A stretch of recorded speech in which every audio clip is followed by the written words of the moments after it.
Hello, everybody. Welcome back to the Boss Rush Podcast, a great place to play games and be better. I'm one of your hosts, Corey Dirrig, and alongside me, as always, is the PC muscle race himself, LeRon Dawkins. Hey, everybody. What's poppin'? Also joining us is the mad pharmacist herself, Stephanie Klimov. Hi, I'm doing my happy dance. I know. I have never seen her so happy since maybe the first episode of this show. I know. She's like giddy. Like what is this? You know what it is. We have a special guest tonight. Special guest. He is a fellow podcaster and YouTuber, Daniel Colonna. Yes. Oh, that's my full name. I did.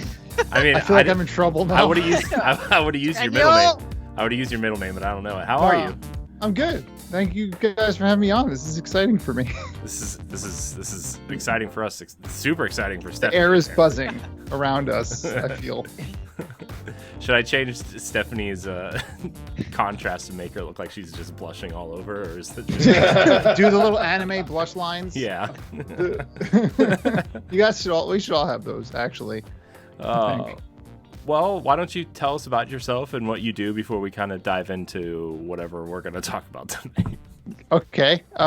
Most notably, I make a podcast with two of my friends, Mark and Dave, where we talk about indie games that literally catalyzed because we were playing too many AAA titles a lot. And we were like, we should stop and play games that are more fun, maybe less pressure.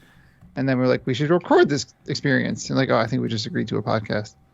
And that's usually how they start. Yeah, it was like that really is the experience. It is. It's like we should save this conversation.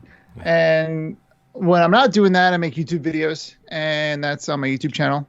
And that's just where I go to literally wax poetic about video games. Sometimes I'll defend a game that does terribly in reviews. I'm like, well, I might do Babylon's Fall. That might be a challenge. Or like, oh, this game got totally crapped on. But it's got a controller function, and that's sort of. I try to find some redeeming quality, so that's something. That's what I do. But it's all video games. It's just if you unplug it, I literally vanish. Oh, wow! Well, don't unplug. Don't. I would like to add to this to give some perspective as to how Dan got onto this show, and so also Stephanie can fangirl out. Apparently, no. It's a funny story, Dan. You can agree because I swear I heard about Dinosaur Machines through Boss Rush because Celeste, who is on Boss Rush, do these 1v1s. Mm-hmm. I swear that's where I heard it. She did a 1v1 with someone from Dinosaur Machines. It just that for whatever reason that popped into my head, and that's how I found them. And I started listening to them, and you, Dan, Dave, Mark, so funny. I laugh literally out loud every time I listen. I love you guys. Next to Boss Rush and Left Behind Game Club, you're like my top 3 gaming podcasts. So that's really awesome. And I do mean it, and that's why I wanted to reach out. Hopefully we can get the other guys on at some point. But the ironic and funny part is when I reached out to you, Dan, you're like, we never interviewed with you guys. Well, I think I figured it out. You mentioned the other two. Do you know anybody from Left Behind? Because I was on that podcast. That's like one of the only other podcasts I've done a guest spot on. Left Behind Game Club? Yep. Mm-hmm. Then that might be it. Because I'm like, you're like, no, we've never interviewed with a Celeste, but we played Celeste. That's what I was like. I was like, are we talking about the game? You're like, no, there's a person. I was like, oh, that's different. No, it's a person. So maybe that's it. Do you remember what game you guys talked about with Left Behind? Yeah.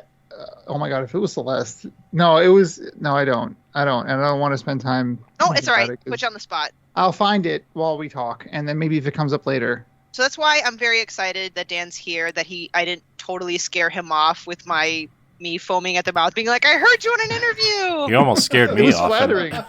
I was like, uh-oh, who is this person? I don't know. And I was like, wait, they know the podcast. Somebody listens to the podcast? They want me on their show? Yeah, this all sounds great.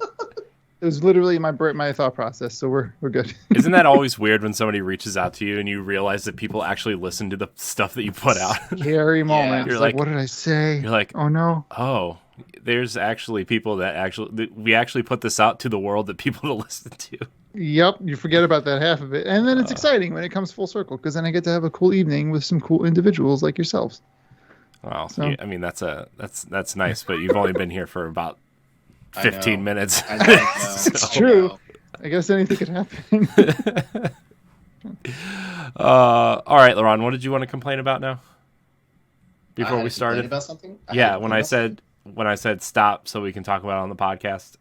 I really don't remember what I was even going to talk about that now. I don't. And I'm pretty sure I wasn't about to complain about something either. Oh, well, what? Okay, well. Was it Kirby? It might have been Kirby. We started down that. No, it had nothing to do with Kirby. I know that. Like you guys are gushing about Kirby, and I'm not sold on it. I said something about the comments we got on Pow Block. Then we started talking about Kirby, and you were going to say something else. No, it wasn't. It wasn't a complaint. It actually, what I was going to say is, I was like, Corey, like your type of discourse doesn't always work on Pow Block the way it does on Crossroads, because Corey comes to Crossroads and he might not bring the conversation, but he keeps the conversation going, and the contrast of opinions and stuff like that. Sometimes he contrasts, differently with everybody else on the show, and other times like he completely gels with everybody. And I swear, like going back and when I have to edit those episodes and get them ready to go on live for our YouTube and stuff like that, man, just doing the edits and listening to it all, man, it's fucking phenomenal. Like, I mean, and the sad part is Corey is part of the network. He's not even like somebody get a rope tied around his feet, because if his nose gets any browner, we're gonna have to pull him out. Okay, you know what? I'm just kidding, LeRon. You know what? Go back to your some nice compliments. Go back to your little Nintendo podcast, man. I did go back, and it's been fun. Stay there. Until you don't like Kirby. Until you got the negative comment. Yeah, until I don't like Kirby. I'm sorry, guys. Too busy playing cool games like Triangle Strategy and Destiny. Okay. Did you tell them how you feel about Pokemon? We haven't gotten there yet. Legends? Yeah. I got to the town and I was like, there is a lot of tedious things in here. I want to go shoot stuff, so I turned it off and went and played Destiny. Shoot Pokeballs. Yeah. You shoot them. The Pokemon are then yours. It's very satisfying. Throw it at their back and it goes. I will get there at some point, maybe over the summer. I'm playing 3 huge RPGs right now, so I'm playing. Okay. Like I'm playing Destiny, obviously, and that game never ends. I'm playing Xenoblade Chronicles Definitive Edition. And I'm playing Triangle Strategy. Wow, that's a full plate. Yeah, I gotta get Triangle Strategy. And can I talk about how broken my heart is right now about the damn Advance Wars news? Okay. Well, it's almost like they don't want me to play this fucking game. And you know what? So just a disclaimer, so I don't sound like some crass asshole. I understand the reason for why. Why it's there, but they should have released the goddamn game in December of last year, like they said they were going to do. Well, it wasn't done. You know what? Hey, that's on them. They said coming in December. Mm. And then they pushed it back. They pushed it back to February. So I jump on the eShop to like in January to like pre-order it, and it's not available for pre-order just yet. And on the eShop, it had a new date of releasing in May, and then they moved it up. Then they moved it up to April. And now they're just like, oh, you know what? We don't know when it's coming. And now they're like, you know what? Nobody really wants Advance Wars, so we're canceling it. Good. I hope they do that. I love Advance Wars, and I do. I had that moment with that news where I was like, oh, okay, I get it. Okay, I totally get it. Yeah, I get it too. But I'm like, God damn it! No, the only classic games anybody cares about was announced today during the PlayStation State of Play. Okay.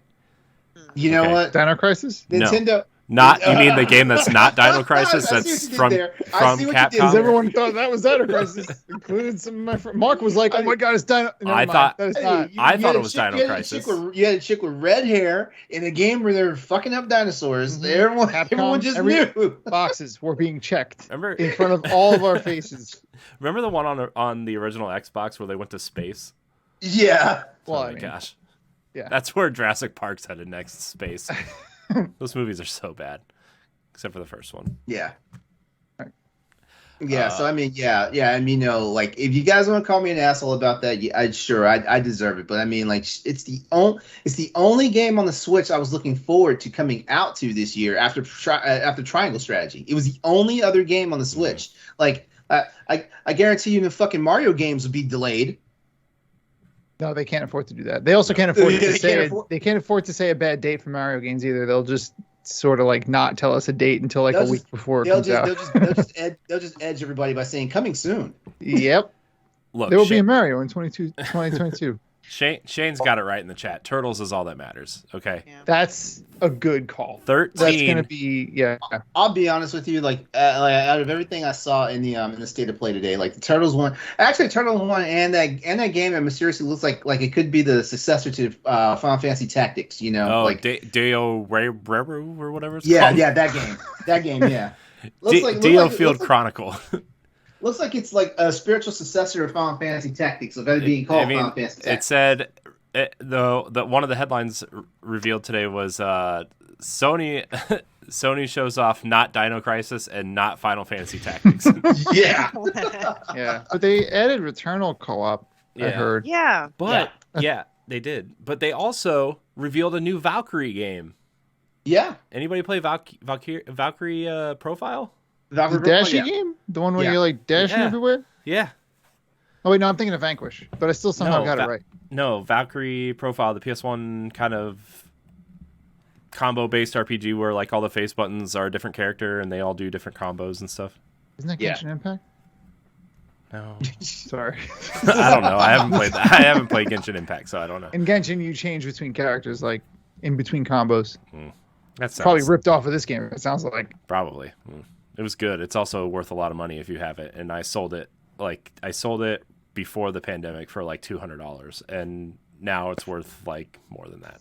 I had a copy of Panzer Dragoon Saga on the Sega Saturn. Woo! And it was worth a bunch of money when I sold it. It's worth a bunch more money now. And I regret selling it because it's a great game. It's a great game. Don't worry, someone will screw up a remake sometime down the road, and you'll be able to cry. I really want to see like smoothed out polygons stretched out beyond their limits just to play that game once more. It's funny too, because I know like the Panzer Dragoon remake did decently well. So like, what's going on? Like, go ahead and give us Panzer Dragoon 2, and then give us a Zell Panzer Dragoon Saga. Come on. That's where I was at. I was like, all right, sell. Like, as if I'm some kind of stockbroker, just yelling "sell" at my TV while this game's being announced. Like, okay. And then fine. We'll see how it goes. Let's see. Oh my gosh, our Twitch is so messed up. It has all the old logos still. Why didn't anybody tell me this? I was going to tell you, but I didn't want to embarrass you. No, it's okay. Thank you. I couldn't. I'm already embarrassed. Anyways, can we just talk about Turtles for like 5 seconds? Like, the Hyperstone Heist is on here. That was a game Corey, I thought I was never going to play again, ever. No. What, they heard you complain and yell and scream and shout so much about how you would never get to play Turtles in Time again, ever, you know, in any format, that they're like, this one's for Corey Dirrig, even though we can't. It should be called the Corey Dirrig collection, because this is my collection. Exactly. You know, like, I mean, like, it's damn near every damn Teenage Mutant Ninja Turtles game that, you know. It is. It literally is every single Teenage Mutant Ninja Turtles game. When was this announced? It's every single one? Today at the State of Play. I feel like they're missing something. They're not missing Nope, they have both arcade games there. They have both arcade games. They have all 3 NES games. They have the bad NES fighting game. They have the 2 Super Nintendo games, the 2 Genesis games, and all 3 Game Boy games. Wow. This is coming to Switch, yeah? Okay. Yeah. That's not the place I'm buying this. Yeah. They also have online functionality for 4 or 5 of the games, I think. So, if you were to choose a Ninja Turtle, each of you, Donatello, Raphael. Okay, so between you two is Raphael. Okay, Donatello. I love Donatello as well. So we have a 2 turtle podcast. We do podcast right now. That's interesting. Mostly because Donatello has the best range. I like his purple bandana. Yeah. That's true, but Raphael has the best takedowns. Yeah, both verbal takedowns and physical ones as well, because he's talking smack during every fight. Also, Casey Jones flipped him over into a trash can in that first movie. Okay, he just looked silly. He really did get one over on him there, huh? He did. We're getting 2 Turtles games this year, guys. Woo! Yeah, Turtles it's rise like- up. Yeah, no. In all seriousness, though, I am still very amped for Shredder's Revenge. I am still too. very amped for that. Where is the Casey Jones reveal that he's the playable character? Exactly. Like, what the fuck is going on with that? If I It's can funny play that as they had April first. if I can play as Splinter in April April, I 1st. better be able to play as Casey Jones, guys. Come on. See, this is how they could have trolled us. They could have revealed Casey Jones like before they revealed April O'Neil, and then on April 1st reveal April O'Neil, and they were like, are we being trolled right now? What's happening here? Nobody would believe them. Yeah.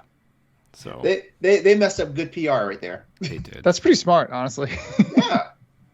But man, this trailer for this, I've watched it like 6 times since we've been Oh sitting my here. God. So I'm gonna. That's stop. how I was with the Kenobi trailer earlier. Which I haven't seen that yet. I The won't what? spoil it. He's Obi-Wan Kenobi's in it. That's Oh, the big yeah. spoiler. Yeah. Yeah. So that show is going to be interesting. Mm-hmm. I hope it's good. Lots of Jedi Fallen Order stuff in it. Did you guys play that? I think it will be good. Yeah, I did play Jedi Fallen Order. It's Yeah. a great game. There's They confirmed that that's the same place that the game ends. You see the big Sith fortress, and it's like, that's the same one. Like Star Wars confirmed it. cool. I was like, all right. Yep. Cool. Maybe we'll see Cal Kestis. He's cast, ready to go. Yeah. They teased the BDO dude, Yeah, robot thing in the Boba Fett show. they did. Lots of Star Wars stuff. It's true. It's true. All right. Well, we actually have housekeeping that I would like to get to. So Well, Let's keep house. we did a little bit on Pow Block last night after we wrapped, but should do it here since this is the flagship show. I'm excited to be here for it. Good. I hope you are, because you're in for. Am a I getting ride. kicked off the podcast already? Wow, you're like really drumming up the suspense here. I'm getting Yeah. anxiety. No. Okay, so a lot of people know that, or maybe have noticed, or maybe have not noticed. I don't know. Judging by the numbers of the show, maybe of you maybe not have noticed. But we have put Arsenal X on hiatus. We are trying to focus on a 3-pillar show, or a 3-pillar primary show network with Boss Rush Podcast, Nintendo Pow Block, and Crossroads. And then each of those shows are going to have the supplemental shows, right? Obviously, this show has After Dark and Standard Definition. Pow Block's going to have Expansion Pass, which Ed and I are trying to figure out what direction to go with that in a more kind of, I don't know, planned direction instead of just hanging out on Thursday nights and talking about a bunch of crap. And then, LeRon, you said you were working on Crossroads Plus. Yes. So that's where we're going with that. 1v1 and Talk the Walk will just be released as we have them, and we will update you on how Patreon is going to work in the near future.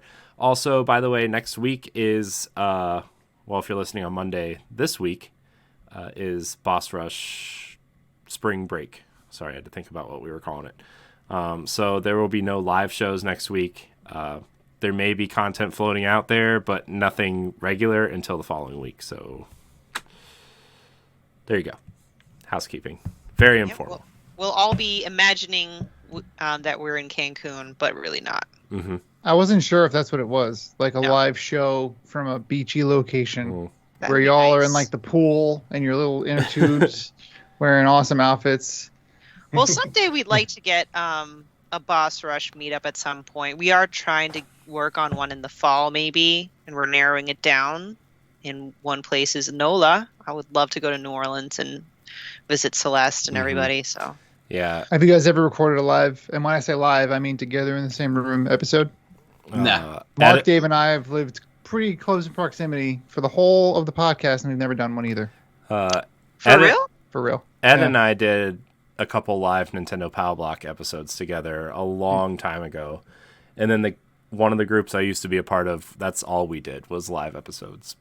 But, yeah, I mean, none of us really live close enough together to really do that. So Ed just We're came gonna to go to- visit me, so we did it. We're going to PAX East together, and we're going to be staying somewhere for a night, so I think that's the night. Yeah. We will. PAX East is fun. Conjoin. You're going to have fun. PAX East, isn't it in Oh, I've Boston? gone. Yeah, Yeah. I've gone to a few. I went to the flagship PAX, Oh, boy. PAX East. That's right. Oh yeah, it's the only con. that I Stephanie's care like, about. open. I love open PAX. for It's a great business. Have you've gone? No, I live right outside of Boston. So Oh. I'm like, You should go, yes. and then we can hang. We can get some Yay! nerd coffee and be like, hey, remember the time we did a podcast? I'm like, totally, man. Cheers, and the coffee goes everywhere, and then we burn our hands. Yep, sounds good. I played Shovel Knight King of Cards before it was announced at PAX. Nice. I did not. That was the. Nope. That's the puzzle game. It's called Shovel Knight Puzzle something or other, right? Puzzle Pocket Shuffle Dun- Pocket Dungeon. Yeah, Pocket that You guys one. are all, yeah. That's it. That's the one that I played, and I was like, oh, this is so cool. Look at this game.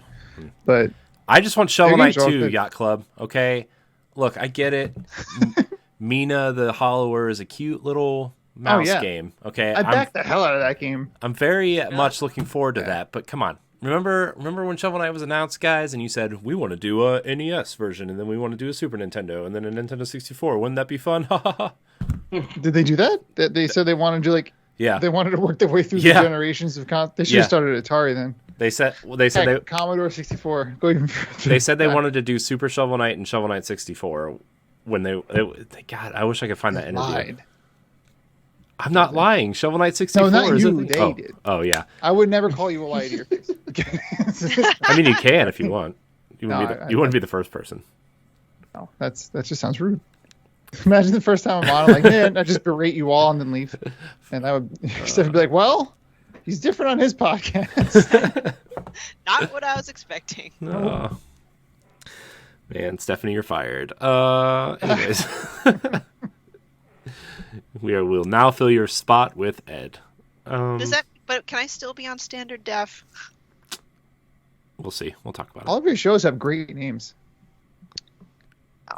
I think Ours so. was it was created from I think Dave was on a weird tangent about putting the word machine at the end of words. Mhm. And then one day he was like, Dinosaur Machine. I'm like, what's that? He was like, I don't know. And then months later, we were trying to name the podcast, and he was like, let's call it Dinosaur Machines. And I was like, I have nothing better. That's a cool name, though. It's fun to say. It's like a cooler version of Robot Chicken. That's high praise. I mean, look how I've successful always they wondered are. about the origin, and it's all just a random scrambling of words. Look at that. I think. Well, we then reverse engineered it, but we're like, well, we're kind of old and we like video games, so we're dinosaurs and they're machines. Yeah, but I think the logo, our buddy Will Pope made the logo, and that was like, okay, we have to be Dinosaur Machines now, because I was trying to do it, did not work as well as it wound up with Pope's logo. So I would like to get professional logos made of all of our shows. I mean, I like them, but they also look like they should be on some old middle school failed football coach's polo shirt. I mean... So the football coach failed in the NFL, and then he failed middle school coaching. He's just a failure. He's it. He's like the gym teacher that sits in the corner while everybody just kind of sits on the bench or plays basketball or beats each other up. I don't know. While they look at the picture of the trophy that they didn't win. Mm-hmm. Is that okay? Mm-hmm. Fair enough. Yep. So I don't know. I would like to have that done, but also I'm really picky and I don't really want to pay for it. So middle school football logos it is. There's a charm to that. So I've been playing Elden Ring. Yeah. And it catalyzed my I was instructed to bring a topic this evening. Were. And I now have a question for each of you. Okay. What is, and you can answer in whatever order I guess makes the most sense. What is your favorite difficult gaming victory moment in your life that you think back to? You're like, man, I did that. It wasn't easy, wasn't great. It could be also something ridiculous, like when you were 5 years old and killed a Goomba for the first time, but you felt that rush of serotonin. Honestly, beating when we did a flawless run of the hard difficulty of King's Fall. Oh, dude, no wonder you don't play so much Destiny. Is time aside, that would be it for me. I'm like, that's it. It was awesome. Did you get anything at the time? Was I there an got the emblem? flawless achievement or trophy, I guess, because we were playing on PlayStation at the time. But Damn, dude, good job. I mean, that's when I was part of a raid team where we literally raided 3 to 5 times a week just to like do it. We had Kings Fall down to like under 40 minutes. Wow. We were in and out in 40 minutes. You just waxed it. That's completely ridiculous. Oh my gosh, it was so That's fun. pretty good. That was like the pinnacle of Destiny, and I was like, you know what, I'm done. But a lot of people feel that way too. A lot of people do have that sentiment about it, which I'm totally fair. Don't worry, my time wasted in Destiny is way. Just... I wonder what it is. We were talking about that earlier. I asked LeRon if there was a time wasted in Monster Hunter. Time wasted on Destiny. Is this a Google, like one of those big stat things? It's a website called wastedondestiny.com, and you just enter in your oh no, your Bungie name or your Xbox name. Let's see. How many hours do you think you put into Monster Hunter there, LeRon? What, Rise currently or and all together? Corey, like thousands of hours. I played every fucking Monster Hunter game. Oh no! Oh my gosh, I don't like myself at all right now. I've played every Monster Hunter game. Okay, so Monster Hunter 1, 2004. I ran that game until it was all 9s, and the timer stopped moving. So that's over. That's at least 1,000 hours right there. Monster Hunter 2, which was an import game, it never released over here in the States. Not the original version of Monster Hunter 2. Played that for probably like 200 hours. And that's because there was a language barrier, and I was a stubborn bastard. So I partially learned how to read kanji and what's the other like letter style for over in Japan. I partially learned that for a little while. Kanji? At least, yeah, I partially learned that for a little while. I was just recognizing stuff. I would kill a monster. I would kill so many of the monsters that I recognized when like something was a common part and when something was like a high level part. That's awesome. Like a plate or a ruby or something. I got that. Then because Monster Hunter did not do so well in the States, they re-released the first one on PSP. I imported that one, played that for about 400 hours before the US release came out, and then played that one for another. I know I at least doubled my time on that one until Monster Hunter 2 came out, and yeah, like it's. I would probably say. If we look at the entire 17, 18 year history of Monster Hunter, I probably put a good like 10 to 20,000 hours into the franchise. Wow. Because I'm one of those people like the game is fun for there's only been 2 Monster Hunter games that have been not fun for me. one was Monster Hunter 3 on the Wii, which I think I played maybe about. I know I played under 200 hours of that. You know, once I realized that there was just not enough going on in that game to keep me in there, like I kind of put that one down fast. And then the other one that was not fun for me was Monster Hunter Rise on the Switch, and that's because like Capcom won't admit it, but they fumbled that release. They fumbled the launch of that game. Interesting. Yeah.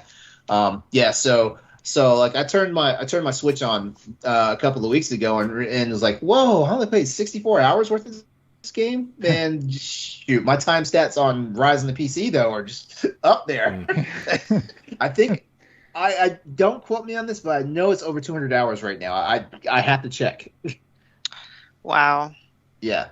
But no, I put a ton of hours like there because there's import games that never actually made it to the States. Like there's Monster Hunter Portable Third, which was like the game that came out after the Wii version came out, but it was on the PSP, and it was a completely different game from that. Like I played that one to death until 3 Ultimate came out, and I know I played 3 Ultimate. Like if I don't have my 3DS like anywhere, and I'm pretty sure it's not charged, I could turn that one on. It probably has like 700 plus hours on that. Like I run Monster Hunter games to death. That's great. Yeah. Nice. Yeah, it's funny because like people were like, why don't you just like create a channel for that stuff? And now I have YouTube and Twitch, and I barely play Monster Hunter on those. Maybe you should start playing more, LeRon. Maybe you should start streaming more instead of. I play more. I just play with my. Oh no! Stop podcasting so much. Maybe you'll play some game. You know what? That's a thing. You know. He just leaves and goes to play Monster Hunter. Well, I have a few, and I'll just get this out of the way because I love video games. I'm just not good at them. I can never beat any game on a high difficulty. I don't know. I just can never get good. I love enjoying my games, but I suck at them. So my first ever personal achievement, this might sound kind of cliche, but when I was younger, it was when I beat the water temple for the first time in Ocarina of Time.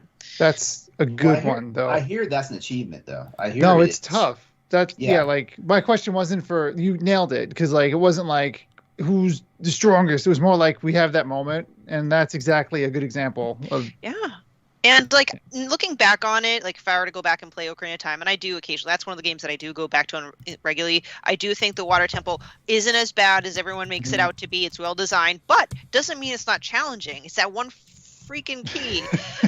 So that was like my first accomplishment. I don't think I have that many. I think actually the rest of them just kind of left my brain. Like, what did I accomplish? I felt personally, well, there's a trend here. I'm a big Zelda fan. Mm-hmm. When I accomplished the Trial of the Sword, which was in the expansion pass for Breath of the Wild. That was tough. I felt the same way too, because that was difficult towards the end there. Like there are some, because you start, what is it? You start every temple pretty much with just your shorts. Mm-hmm. Exactly. Right. Just running around almost naked with just a stick. So basically you're Arthur from Ghosts and Goblins. Yeah. And I would say the last one, and this is definitely a personal achievement because I'm a scaredy cat. I don't like horror games. I don't like spooky games. But because of certain podcasts, I was convinced to try one out. So I played Soma. Soma was my first ever horror game. That's a hard game to play, if you know what I'm saying. Like that. Yeah. You know what I'm saying because you played it. But as your first horror game, that's even more of a... Yep. First entry to horror game. Wow. And there are many times I just put the controller down. I'm like, I don't know if I can do this. I don't know if I can do this. I actually made a friend sit next to me. Mm-hmm. Yeah. Lasby insists that I play it. I made one of my friends sit next to me, and there's one level where you're not even in danger. Turns out it's just like an NPC that's just scary and just appears out of nowhere and starts talking to you. I'm like, I like had to close my eyes and like move the controller because I was too afraid to see what will happen. I played that vicariously through a Let's Play, Markiplier, and I was like, what's this game Markiplier's playing? And I was shook for like probably a week and a half. That game, I was like, oh God, I don't know what to do with anything anymore. So I commend you for playing it at all. Difficulty isn't just hitting the buttons. It's also not burning the game after seeing like what it's capable of showing you. Yeah. True that. It's cursed. Yeah. There's a game that's new. Story reviewed it. Martha is Dead, and I want to challenge myself with playing through it. But I heard it can be really tough. Just graphically and psychologically, not tough gameplay wise. Though I will say, gameplay-wise, it's not done yet, so I don't want to jinx myself. I have a current goal. So I'm playing through Sifu. I wrote a game review for it. Oh, cool! I want to go back and see if I can beat it. I mean, like I said, I'm not great at video games, so I can't do I beat the whole game under 25 years old. But I want to be able to beat the game like 40 or younger. So I'm currently at 40 on the 4th level. So I'm on my way there. That's great. Sifu, I'm still working my way through it. It's tough also. Like that is all I made a joke to myself. I laughed so hard. Was that it was like a Parappa the Rapper. Like it's like it's a rhythm game with martial arts. Yeah. Yeah. Cool. Good luck with that. Because punch. You're ahead of me. It's I think. All in the mind. Yeah, it is. Yeah, I'm a glutton for punishment there because in the beginning it was so hard to take down the bosses, especially the one that's in the club, the guy with the staff. You know what I learned like my 4th time fighting him is that the stabs are in the room for you to use as well. Yeah. Mm-hmm. I didn't know that. I kept fighting him without. And so Mark and Dave make fun of me for always picking the hard mode of a game just because I like to. I want my reasoning is because I'm like, let me just get this done the hardest way so that I can just not have to go back to it. Because people are like, oh, I beat the game on normal. Now I'm going to go back on hard. I'm like, no, I just want to do it once to my discredit because I usually give up because I'm beating myself up. So that's their joke that I didn't. It's all right. You know, I tried going for the staffs, but I usually he comes at you. Yeah, he's quick and he'll just knock you over before you even get to it. Or as soon as you get it, he knocks it out of your hands again. I'm like, well, am I going to waste time trying to pick it back up? Exactly. And then at that point, you're like, all right, let me just dodge all these huge attacks. And he's like 8 feet tall. Forget it. Yeah, he's a big dude. Yeah, so those are my little mini achievements, I would say. Those are good ones. The Soma ones got me thinking about Soma again. Now I'm just struggling. Just see me leave the call. Like, I gotta go think about life again. See you guys. Like, I say for me, like I can't think of any like recent games. Like I feel like recent games for me, they're not too hard, and I also steer myself away from games that are supposedly hard. So like the Souls games and all that stuff, I don't mess with those. Like there's no chance in hell I'm playing Elden Ring. But one I can definitely say off the top of my head, and this is a game that haunted me from back when I was a kid, like the original Ninja Gaiden for NES. Difficult game. I never beat that. As a matter of fact, I was on the next to last boss of that game. So stage 6-3. That game had 3 boss fights. It had 3 boss fights in that one stage. You had your pre-boss, your mid boss, I guess you call it your mini boss, and then you had the end game boss. And I could never beat the mid boss of it as a kid. Mm-hmm. And shoot, let's see. I'm 46 years old right now. I want to say I finally beat that game as an adult. I want to say I was like 42 or 43 when I finally beat it. I finally beat it on an emulator, no tool assist or nothing like that. I actually just got in there, got my ass kicked a few times because it was getting to the point where I was like, man, I'm gonna put this fucking game down again. and there's just like some stubborn pride in me. Like I did a save state and I came back to it like a day or two later and I beat it. And I was like, I am no longer playing this fucking game for the rest of my life now. That's awesome. So there's something about those NES games that like there's not enough muscle memory for me to come back to it. But you know, like games like Mega Man games, Super Mario, I have muscle memory for those games all day and stuff like that. But not Ninja Gaiden, not anymore. I know, LeRon, you said no to this already, but and I still need to check the internet for this. I wonder who has decided to try out Dread mode in Metroid Dread, the one-hit kill. I thought about it for like a hot, I bet you spicy if I jump on YouTube right now, I can find someone. Yeah, Dread mode 8-minute completion. Yeah. Then you just delete your YouTube account and never internet again. That's what I mean. At that point, what are you even doing? You know. Right. Dread mode. Dread mode. Run. Yeah. Now I've seen some of these people do their freaking like let's play. Like look, there's a Beard Bear X, who he was one of the guys I was watching do sequence breaks. He has a full game Dread mode on here. Let me see. In this walkthrough, hold on, let me read it. In this walkthrough, with no commentary, Nintendo Switch, in this walkthrough we focus on sequence breaking and playing straight to the point to finish the game in under 2 hours, and we will unlock the best endings. No turbo controller. It does not say no deaths, though, so I'm not sure about this. Wow. Well, Dread mode is also one hit will kill you, right? It's one not just hit will kill you, yeah. Yeah, that's... It's too much. That's too much. Like, because I was one of those people, I was one of those people when I found out like you could beat the Emmys. You could outwit the Emmys and not get killed by them. Like I was one of those people that was like, you know what, if they catch me, I'm going to try my best to parry everything. And for a little while, I got good to where I could parry both the first and the second attack from the Emmy. That's awesome. And then after I beat the game, I came back to it like a week later to play it and get more of a completionist run. And I had lost my knack for fighting off the Emmy, so I was like, I'm done for now. Speaking of muscle memory. Yeah, that you need muscle memory for that. I mean, there's so each attack for the Emmys, like Corey Corey and Stephanie, y'all have heard me say this before. Each attack for the enemies have, for each of the different strikes, they have 4 different ways they can strike you. So like when they grab you the first time, there's a 1 in 4 chance that you'll get the right pattern to dodge that. And then if you don't dodge that, you have another 1 in 4 chance to dodge the follow up. If you counter the first one, but don't get away, you got another chance. And it's like, man.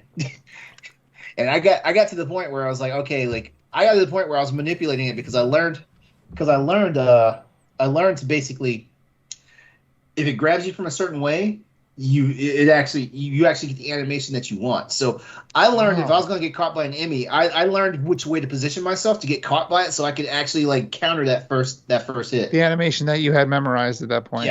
Yeah. Interesting. Yeah, so that's a little pro tip for people out there who are having problems with enemies. Like if you're one of those people that always get caught by the enemies, just figure out like the best animation that you could get caught in to parry it. Interesting. Yeah. Besides, muscle memory sucks. Once you get to a certain age, like muscle memory just doesn't do you any good anymore. Right. I will say though, just in general, I think if anyone beats Metroid Dread, I think that's a good achievement. It's not an easy game just on regular normal mode, just in my opinion. I don't know. I'm with you. That last boss really took me off guard. Oh, fun though. Great fight. As soon as you're like, what's happening? Okay, I figured it out. But like, that took a lot of work. That actually made me feel the same way I feel when I'm fighting like a Dark Souls boss, where you're like, okay, kill me a bunch of times so I can learn what you do, because there's no other way to get through that. And thankfully, there's no progress loss in Metroid. So I think that's like, yeah. You know what? That's the key. We were talking about Elden Ring and the Souls games, and basically we were like, look, like it's not the fact that they're too hard. It's just that you need to actually sit down, learn the animations, learn the attack patterns and all that stuff, and then there's a reason why these guys jump on YouTube and they look super pro. Is that some of them? Yeah. A small percentage of them do have the knack for it. But at the same time, like some of them, before you get on and play your best Let's Play, like you always practice the game. Like, yeah, like that's why like some people get on there and brag and say it's a blind run. If it's a blind run, I believe you. Yeah, especially when you're taking L's. Yeah, there's 2 friends of mine who are playing. One who plays Dark Souls all the time, and another one who doesn't. Ron Chan. He's great. He's a great dude. He's an artist.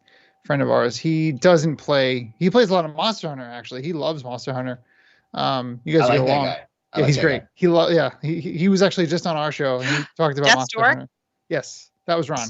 He's great, right?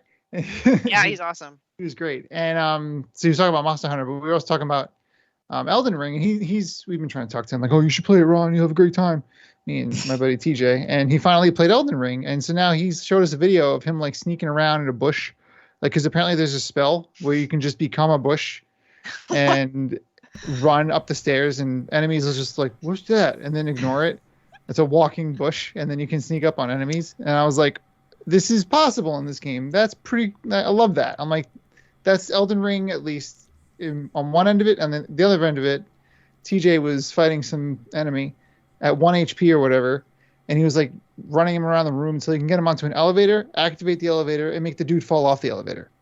Like he tricked him to get on it. When I'm like, okay, that's like the very Dark Souls cheese kind of move. So it's like my takeaway is that there's a lot more play styles that are possible with Elden Ring. So I think that's because there's like this Breath of the Wild exploration that they totally nailed, and everybody wants to explore a game like it was in Breath of the Wild. So that's the appeal there. But then there's also the combat that is very like, oh god, it's that From Software dodge stuff, which I still dread wanting to learn. And I like these games, so it's like, okay, so like the price for the world is that. So it's, but then you could be a bush. So then you could be a bush. Right. Would you say this is probably one of the more accessible games for maybe those that have not tried a Souls-like before? And maybe are a little hesitant to play a Souls-like? From my perspective, I think if we're talking just From Software's Souls-likes, I think so. Mainly because if you get stuck on a boss, you can literally frig off on your horse and go find something else to fight. And then if that thing kills you, you can go find something else until you feel confident. And there's plenty of stuff to do. Like, because in the Dark Souls games, you're on a track, essentially. And you have to, there's optional stuff, but you have to go through the next boss to get ahead to the next part of the game. With this, there's just like, go. And you could wind up in the wrong neighborhood. That somebody tweeted, like, Elden Ring is if you wound up in the wrong neighborhood was a video game. Because pretty much, like, you could be in the wrong spot and just get sniped by some wizard who's just hanging out in a tower. Like it's Lord of the Rings or something. Let me ask a question because last night on Crossroads we were talking. Well, the big topic for the show last night was should games come with like a difficulty slider? Basically, should all games be developed, for anyone to adjust the difficulty? Of course, like that's a very heated argument because like some people are like, yes, like there should always be like accessibility for people, and at other times it's like, no, like let the creators create the game they want to create and stuff like that. So, but Miyazaki, the director for Elden Ring and all the Soul series, he basically in an interview, he stated that he felt very apologetic towards anyone who feels there's too much to overcome in the games he creates. And immediately, as soon as I read that line, everyone was like, "Bullshit." I think it isn't actually. It's an interesting topic. I don't have the right answer, but I do. I think that I'm not trying to balk here too much because I feel like there's validity in both ends of it because on one hand, yes, play the game. If it's something you're not enjoying, don't play it. If the difficulty is just not your cup of tea. Like, I'm not here to get my butt kicked. I'm here to explore a world full of robotic dinosaurs. I think Horizon Zero Dawn's apparently hard. I didn't know that. I learned that today, and I was like, is it? Is it? Dawn hard? Are you sure? The new one I heard is maybe on that. West. Yeah, the new one. I'm happy about it having a story mode, though, because, like, that game is very fun to explore. But I think that like when there's games that do hidden difficulty adjustments, like Resident Evil 4, that's when I'm like, nobody would know the difference. So, but then I'm like, am I being cheated out of my experience? I don't know if I would feel a difference if you never told me. Destiny has auto aim like crazy if you're on controller. And I know I'm not popping that headshot. I know I'm being helped like a fair amount. So like, but that doesn't remove it from me. So I don't know. Yeah, I don't know. I clearly don't have a definitive answer. Well, LeRon, didn't he also say that, part of the challenge in Elden Ring or those Souls-like, type games, the whole point is growing through the difficulty. Like, yes, it's part of, I don't know, it's very philosophical the way he states, like, we're not making it hard to, like, ruin your day or annoy you. It's hard because we want you to grow and become better, and that's part of the game experience, right? Yeah, as a matter of fact, his exact line was, I just want as many players as possible to experience the joy that comes from overcoming hardship. Yes. And you know what? I respect that. Yeah, right. Me too. You know what? I feel like see, this is going to sound so classist when I say it. I feel like people don't understand the concept of working for it. Like every game, like shit. Look at Metroid Dread. Like, I mean, like I love the Metroid series, and I felt like I had to put in work to beat this game. Because out of all the stuff that was challenging, the most challenging stuff, it wasn't the boss battles. It was the Emmys, and it was the Chozo statues. The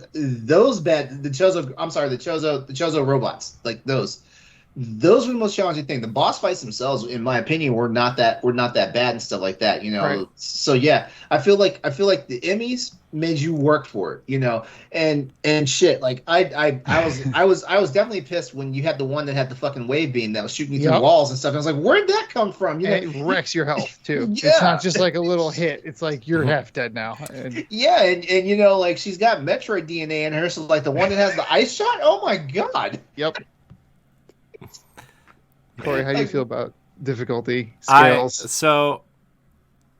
I'm of the opinion that people should just make the game that they want to make, and if they want to put difficulty things in there, and people like, I understand accessibility and stuff for people, but there are millions of video games out there that you could play. Why do you need to play this one? If you can. Here's my thing, and this is to supplement what you just said, Corey. Here's my thing. if you absolutely want to play the game and you bought it, why are you bitching about it? Here's the thing. This is going to be a terrible opinion to most people. About to be a hot take? How about to be a hot take? I don't think Dark Souls and Bloodborne are hard. I think you have to be patient, and I think you have to grind and work for it. Thank you. You have to learn the enemy patterns. It's not hard. It's no harder than going into Mega Man and learning the enemy, like what the enemies do. And it sounds horrible to say, but it really is. Every boss has a limited number of moves. They're not they're not making it up as they go. It is. I mean, I'm not saying that it's not challenging, like trying to learn what they do. But once you learn what they do, granted, there's some things in Dark Souls 1 that you're like, what? Yeah. What was that? Like that's like the time I was climbing up the ladder at the very first boss in Dark Souls, and I climbed up the ladder to like drink an Estus flask, and he just jumped up and like I rolled off the castle tower and like fell off. Yep. It's that kind of goofing that I feel like define those series too, because there's a lot of goofy stuff like that elevator example. Like that's silly. Or like when you're fighting like there's like this like one of the Black Knights in a really tight corridor, and I was swinging a broadsword at him, and it hit the wall, and he killed me because I hit the wall with the sword and not him. Yeah, I was playing one of those on Twitch once, and somebody was like, "Use a spear," and I'm like, "I'm not built for a spear. I have like, don't tell. I know I need to like." Yeah. I mean, I think personally, out of the ones that I've played, Bloodborne's probably the easiest to get into.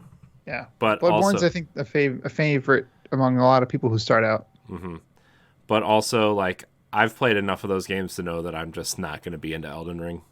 So interesting. I just, I mean, I beat Bloodborne. I played like half of Dark Souls 1, and I played like half of Dark Souls 3, and I'm like, I'm good. I know that those games just don't do it for me. One of the games that I feel like messed up a bit, but I still love it, but I think it's not as accessible as Sekiro: Shadows Die Twice. That's the hard one. I would say. Yes, because that was mechanically challenging. You can learn the bosses, but you have to have it's again martial arts, Parappa the Rapper, but Dark Souls, because you have to get that beat down, and if literally the and you have to get the parrying down. Then if you don't, you're done. Like it's pretty much it. Like if you don't know how to parry and do all that stuff, then you're gonna have a hard time. You can't just dodge around. Actually, it's funny. You have unlimited like stamina, so you could just run around like crazy, which is like unheard of in those games. So I remember thinking like, oh, this is gonna be easy. I can just run. No, not the case. I was very wrong. That's. I mean, I know that's. I didn't know if Sekiro being the quote unquote hard one was like a popular opinion, but I would say that's probably it's a popular opinion. Yeah, it just asks so much of your timing, and I think that's the biggest difference. And it just goes back to that accessibility thing, because it literally is just either, and I hate saying this, Sekiro is either get good or don't play. And I hate that, because there is a gratification. There is that, like, you grew through it in all of them, especially Sekiro, honestly, because if you get that timing down, whoa, you feel so like I can probably create a brand new form of energy. I'm so smart feeling at the end of it. Like you feel like you're the king of the world or the queen of the world or whatever kind of monarch you want to be. And so that's the part of it that, like, once you're on the other side of it, like, oh man, everybody should feel this, but no, because not everybody wants to do all that. It's a lot of work, and it's exhausting. It is hard. Grandmaster Nightfalls in Destiny. I was not too sure where you were going with that. I was like, I don't. Those are difficult. I agree. Oh. You want to have a bad time.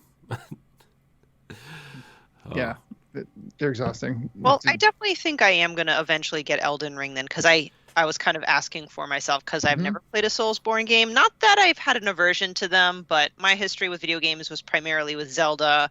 And then once I started listening to video game podcasts, I then branched out to different genres. It's just one of the last genres I've touched upon. And then I did eventually get scared about how difficult things are. But, unless the game itself is broken, like there's an actual broken aspect of the game, how can you really be mad about not being able to accomplish them? Because it just takes time and patience. And I think part of it is we're at least here, we're all adults, at least age-wise, number-wise, and we have limited time. And I think that's kind of the frustration, because when you're a kid, you had all the time in the world to beat your head against the wall until you master something. But when you're adult, especially if you have kids, the window grows shorter. So that's why, like, now I'm like, you know what? I'm sold. I'm going to get Elden Ring, but I'm not going to get it now because I know I don't have the capacity for it. And therefore, I will likely become frustrated unnecessarily because I won't be able to dedicate the time to master or get good. Yeah, I mean, and there's also the thing I like about it, among all of the other Souls games, that Elden Ring, you can play as so many different classes, and the builds actually matter in this. And one of the ones that people are showing off on Twitter are the magic builds, which apparently make the game very playable for people who are new to the series, because you can like stun enemies and then just run up to them and hit them with a critical hit, which I think looks like a lot of fun. I'm actually kind of bummed out that I didn't make a magic build, because I'm like, I want to throw a Kamehameha like in Dark Souls. Like, I want to do that. So there's a lot, and there's never really been like, you can make builds in the other games and everyone's got their min-max or whatever they're doing, but I think in this one, it's actually like, no, these are real. Like, they exist. What character build did you start with? I chose a Confessor, which is a church spy. Ooh. It's got holy magic, and I'm like, well, these things are all evil, so I'm going to be waving the Lord's light at these enemies. The result is apparently I can sneak, like with like my feet glow, and I can you turn into around. A bush? I think I have to find that spell, but the answer is no right now. But I chose the Confessor, and I just found this rapier, which was comically larger than I thought it was supposed to be. Like, when I equipped it, I'm like, oh, good. This is probably a dexterity weapon. It tells you when you see it. And I was like, great, it's my new sword. But it's like a lance, but a sword. I'm like, this is ridiculous. My dude's like stabbing like 8 feet away, and I'm like, I feel like Sephiroth right now. Like, this is silly. So and that's when it gets goofy, like when you find stuff like that. So I did choose, I don't know why I chose this class. I just looked at them and I was like, yeah, I'll be the church guy. I'll be the combat nun. Let's go. Like, this will be great. Wow. Man. Good times. Good topic. Yeah. Thanks, Dan. Difficult video games. Good time. Or a bad time. Bad time. Bad time that could be a good time, or bad time that could just turn into a different game. Real quick side question, because it's not exactly the same thing as difficult games or best difficult achieve whatever. Yeah. Out of all of us, like, are we big achievement hunters? When, like, if we're on, I mean, Nintendo doesn't really do it, but you know, if you're on PlayStation or whatever, do you play games to really, you know, platinum things and stuff like that? I don't. Mark does. Mark, if you're listening, I'm going to do my best to represent you now. Okay. All right, cool. All right. So a while ago, Mark would buy a game. He just was achievement hunting, like trophy hunting. I want all the plats. That was his thing. And then it came to a point where he was like not having fun, but still doing it. But he got his platinum count up there. Like, I used to say, I forgot. He asked me in a tastemaker once, and I got it way off, and he was very offended. But I was low. He has a high platinum count. And then he shifted his feelings to, let me just do this when I love a game, which he just did with Sifu, actually. And I was like, you did what? And he's like, yeah, you're 25 years old. I'm like, come on, man, that's not easy. That's impressive. He's ridiculous. So that's Mark. I only did it with Destiny because it was bothering me that I got like 98% of the trophies, and every time I loaded it up, it's like, you have 97% or whatever. And so I was like, let me just go finish Last Wish and get this last trophy. So that was I think that was the extent of my trophy hunting that I did. Or achievement hunting. Nice. Yeah, for me, I've never really purposely, you know, went achievement hunting. Though I got very close unintentionally when I was playing through The Medium. That's my second horror game that I decided to venture through, because I noticed when I was near the end that I somehow managed to get all the trophies with one, and only had one left, and that was to find all the, not memories, I forgot what it was, but all these like recreations of things that happened in the past. And I actually really loved the game to the point where I was trying to find all the rooms and everything, and I was convinced I got it. And when the game rolled its credits, I double checked, and I still didn't see that trophy there. And I don't know. I don't know if I want to replay a whole game just to get that, because that trophy you'd have to find all the memories. So There's no chapter select or anything like that. I don't think so. That to me is a huge quality of life thing to add when there's stuff like that. Like I feel like you have to do it. Yeah, or at least like once you complete the whole game, then offer the chapters instead of in the So anyway. Cool. Did you ever love a game like with the medium? I guess is one example. That's usually when I do it. Like if I am close and I love the game, like I think I did it with Donut County, which is fun, by the way. I love that game a lot. Yeah. That's a good platinum to get because it's very, you can go chapter select, and like the challenges to get each trophy are goofy, and it asks you to do really dumb things in the world. So that's a fun platinum to get. Okay. I'll definitely have to give that a shot. I mean, I really love Sifu, but I know I'm not going to platinum that game. Right. So. I don't think I could either. Mark's, as they say, built different when it comes to that kind of stuff. Wait, actually, I heard Sifu was kind of like an easy platinum. But if you can, go ahead. Sorry. Oh no, go ahead. I was gonna say what she was gonna say is to get to the end without dying as much as you would have to. It's hard. See, yeah, that's the thing about roguelikes. Yeah, that is the thing. But I've heard people are having an easier time platinuming Sifu than they are Returnal.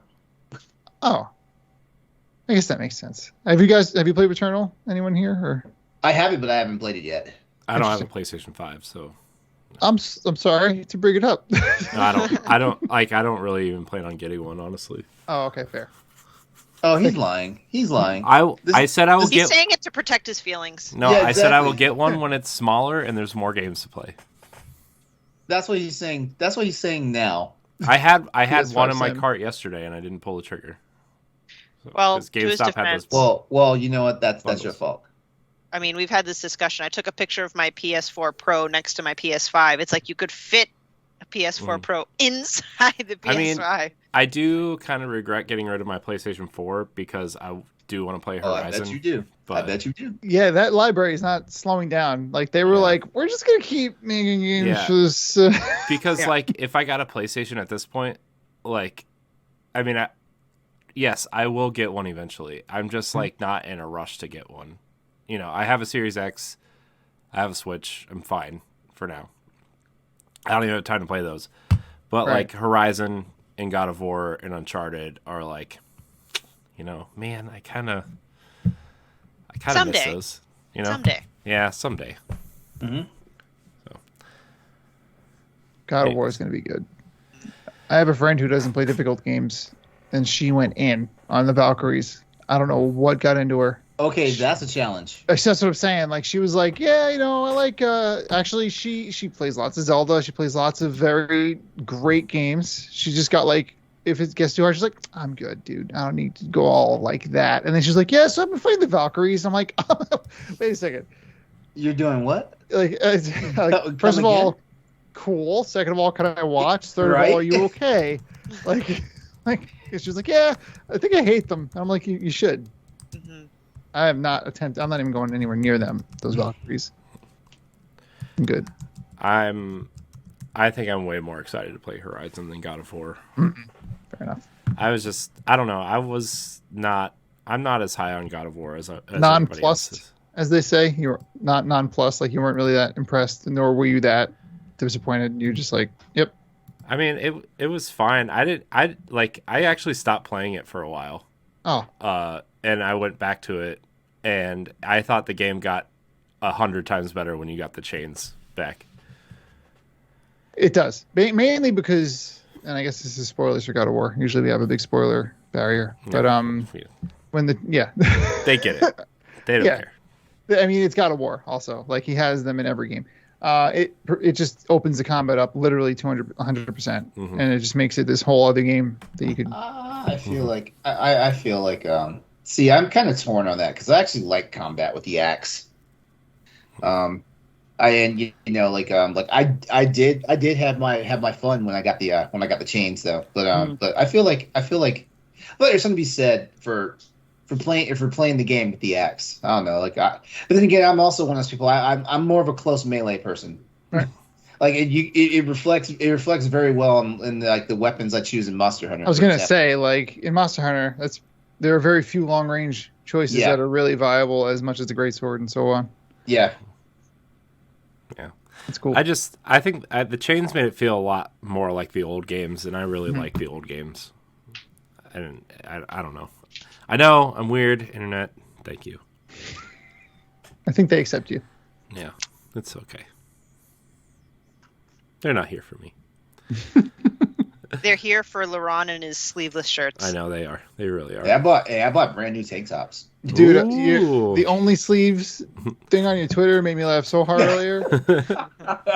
I was like, only sleeves, so no middle shirt? Just straight up. I was like, I get what he's saying, but then I was like, but that is just 2 sleeves. Like arm warmers, and that's it. Also would sell, honestly. Yeah. Wow. Corey's mad at me because he finds out what I do when I actually do cut off sleeves of my shirts. I actually turn them into freaking do-rags. That sounds. I mean, you're reusing fabric. That's good. You're recycling, LeRon. I guess it's good. It's called upcycling. That's the posh way to say it. Upcycling? Upcycling. What are all these words people are making up now? What? You throw it up in the air and then. Corey, stop complaining. It makes you sound older than you actually are. Dude. Don't say the quiet part out loud. It's just like, come on, there's already words for these things. Just like use recycle? them. Yeah. I don't know. Well, I think part of it is not only are you reusing it, but you're like adding value to what it already. Because like no one thought those sleeves are going to be a good do-rag, but LeRon did. Yeah. He was like, you know what? I see something here. Invention. Yeah, I mean, I can't wear them but so long because it feels like I'm strangling my scalp. But you know, I can imagine. Yeah. That's probably not a cozy fit. Thinking about it. Yeah, for real. Hey, LeRon. Side tangent. Did you know they're doing a Dead Space remake live stream later this week? I do, as a matter of fact, I was supposed to do a write up on it, but I had like the world's busiest day today. Like I woke up this morning. At 6:30 workout, 8:30 business meeting, and then like the day was just kind of scattered for me. It just got to the point where I saw the news. I saw the headline on it early this morning, before I actually did the workout, and today felt like the world's shittiest day because I'm one of those people I cannot function. I cannot function when it's raining in the wintertime. Like it's one of those things. I don't have a problem with it being cold outside. I don't have a problem with it being raining outside. I have a problem when it's a combination of the two going on at once. And like first thing in the morning where I have to be out there and it's raining fucking sideways and it's fucking 22 degrees because there's wind and there's water coming at you. No. So my mood was kind of shot.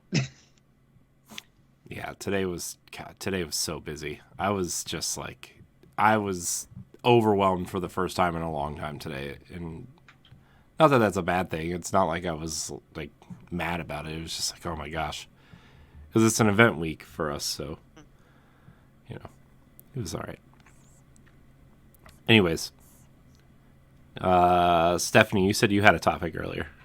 Well, unless you guys have a topic, because I was thinking of something fun. I just show up. Let's do your fun topic. Well, it's not really a topic because since we have a guest, and the guest is one of the co-hosts of Dinosaur Machines. For fun facts for those who are listening, Dinosaur Machines does a segment at the end of every show called a Trivial Tastemaker. Oh no! A trivial what? Dan, would you like to explain what that is? The Trivial Tastemaker is a competition between Mark, Dave, and myself where every week we rotate who will run it. And I often forget to create one. Thusly, we default to a few formats we have. But essentially, we quiz the other two on whatever. Or it's a fun... Trivia, yeah. Exactly. And it's trivial, which is the joke there. And then you gain points by the end of the season. Yes. You get what? We get the Latinum. Well, there's a Latinum pterodactyl. There's a silver monkey. It's all based on. What was it? Sounds like Legends of the Hidden Temple. Yeah. And the Latinum pterodactyl is funny because the P is silent. It took me a minute when Mark made that. I was like Latinum. And I'm like, what is that? And he was like platinum, but the P is silent because it's a pterodactyl. And I'm like, okay, friendship in question. Please move on. It's a good joke. It's great. I like the smart guy already. He's okay, peeps. Yeah, so I figure we do a boss rush version of Trivial Tastemaker in honor of Dan being here. Well, Nice. But here's the good news for you guys. I also had a busy as hell day, and I couldn't come up with a very witty game because that was my goal. I'm like, I'm gonna come up with like the coolest, funnest game ever, and it's gonna blow everybody's minds. And then here I am, like 15 minutes before the podcast, so I'm like, let me just put something together. You and me are the same when it comes to making the Trivial Tastemaker. I'm like, oh man, I can't wait I'm gonna wow my friends. And then it's like we record at like 9 or 8:30 depending, and I'm like, it's 8:15. Okay, we're just gonna guess the game. Yeah, well, and that's exactly what it's gonna be. Unfortunately, sorry to be cliche, but we're gonna do a guess the game. It's 20 questions. Guess the game. It's better than like when I was doing show notes or Arsenal X, I'd literally try to write them while I was putting my daughter to bed. Hey, gotta do what you gotta do. It gets real in the show notes. It does. So, why is there just crying emojis in this section? I'm very excited for this Trivial Tastemaker. I feel like I'm at home. There you go. See, we're here to make our guests always feel comfortable here. So I have picked a game, and we will go in, I don't know, whatever order. I would say guest goes first, but then LeRon, Corey, you guys can fight over who goes next, and we'll go round robin until someone can guess the game. And I have the game pulled up in case my memory fails. So let's get started. I've fudged a tastemaker or two where I'm like, yes, that's a fact about the game, and then it's not, and then Dave was like, wow, we're podcast over. I'm like, oh, so good on you for having the foresight, because I often don't. So is this you said this is 20 questions? 20 questions, and just to keep things simple, again, because I lack originality, it's just going to be a video game, video game title. A video game title. It's this brings me a lot of post-traumatic stress because it's my old podcast that I used to do. This is from the old school, like Boss Rush. No, this is from Standard Def. No, this is from Nerds Gone Rogue, from when we ended every episode with a game of 20 questions. You're gonna be okay, Corey? I don't know. We'll find out, I guess. It's like that Chihuahua with the helicopters. 179 episodes of that. Yeah. Okay. Well, I promise next time I'll try and come up with something that's not 20 questions. Nope, I'm ready. I had a lot of practice. Or we could do a Wordle, but I don't know Wordle. I've never done a Wordle, so I wouldn't know what to do. Okay, five letters can't be plurals. Like, yeah, it's pretty simple. Mario. Okay. I won. Anyway, shouldn't be proper. It can't be proper names either. Proper names, proper nouns. I mean, yeah. Super. I still win. No, let's do a 20Q. All right. Go. Guess goes first, you said? Yeah, Dan. Oh, okay. I'm going to ask Mark's question. Was this game released on or earlier than January 2001? No. Okay. Oh, somebody listens to Game Scoop, I see. Probably Mark. That's always the first question on Game Scoop. It was what did you say, January 2021? Is that what you said? 2001. 2001. So now we know that the game released after. Yeah, after. Just to help you guys. I guess I don't know why I'm helping you guys. This is a competition. Is this game on the Switch? Yes. Haha! Switch game, guys. Nicely done. Okay. I guess I should have asked if it was exclusive or not. That was dumb. All right. Well, is this a Legend of Zelda title? No. Oh. And I know better, because that would have been just too easy. Yeah, that Hyrule Shield's right there. That would have been exactly. That's not true. There's like 9 or 10 Zelda games on the Switch now. But imagine if we didn't guess it and it was a Zelda game and the shield was there the whole time. All right. Yeah. Is this game an action adventure game? No. Interesting. Interesting indeed. Is your protagonist human in this game? Oh no! This is the pain. It's one of those questions. Like, technically, yes. Would this character be recognizable as a human? I guess you would say. Like, I would say yes. Then. oh no! Yeah. Oh So no! they're human passing. Okay. Oh no! What if that's it's like an elf? What if it's No, like an elf? it's What no, if it's one of them it's weird not an cat elf. people from Skyrim?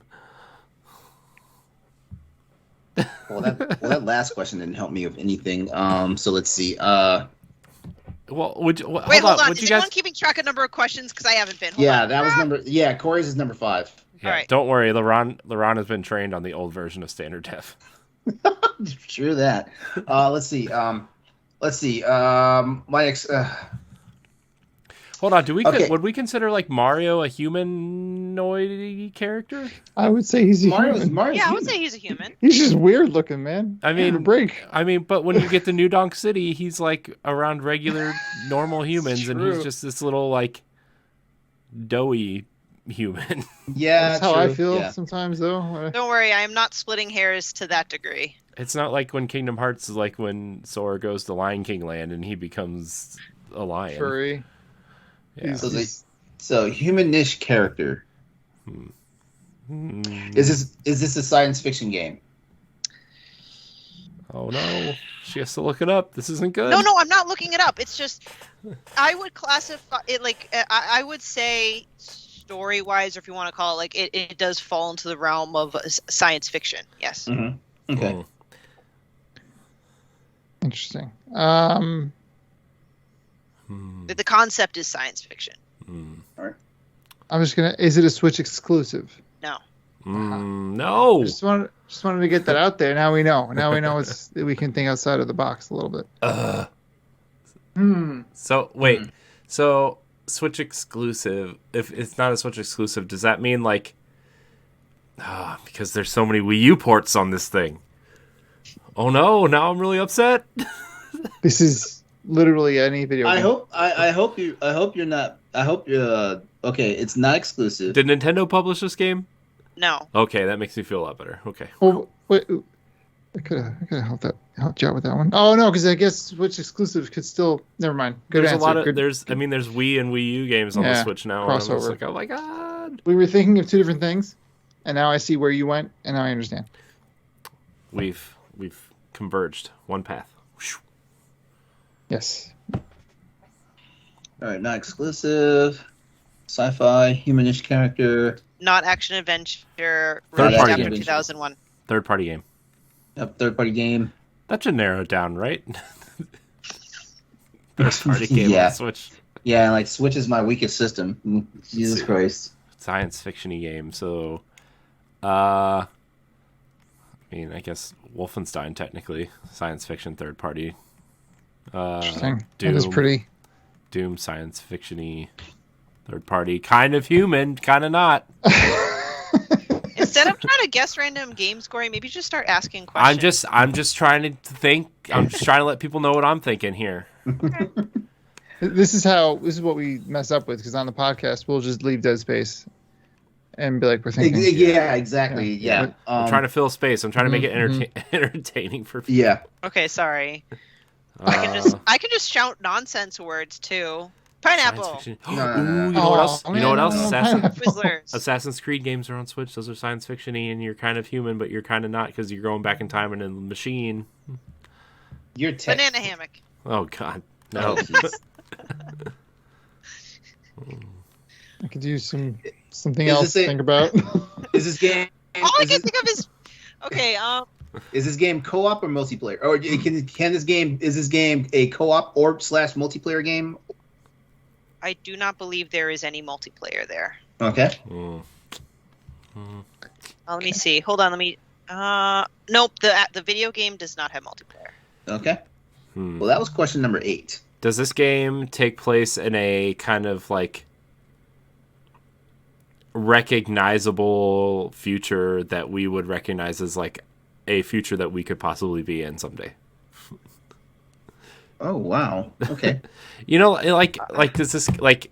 I think you're asking if it's dystopian future. No, I don't know. There's that. She said science fiction-y, so I'm trying to think of like. Science fiction doesn't necessarily Is it mean anything future. science fiction could technically be possible in the future? Because Yeah. that's the difference between that and fantasy, right? I'm just trying to help you out. Thanks for shooting down way my to question. way to waste a question, man. I won't She didn't count even it. I won't answer. count. Oh, you won't count it? Okay. I helped define it, and then I think indirectly Corey redacted that question, right, Corey? Sure. Redact. Wii Sports is our dystopian future. 1-2 switch. Get your is mind a- off Nintendo. One could only I think. am, but I'm just trying to think of third-party things that are on science I'm fiction-y. trying to think now. I know. Is it my, Panama Canal. is I'm my gonna turn to start ask? Yeah. I will ask. I think we lost track of who's asking That's okay. the question. Is this game an RPG? No, it is not. Ooh. All right. Do you Well- use I almost said shooty things, guns in this game? There can be guns in the game, There Oh, can be okay. guns.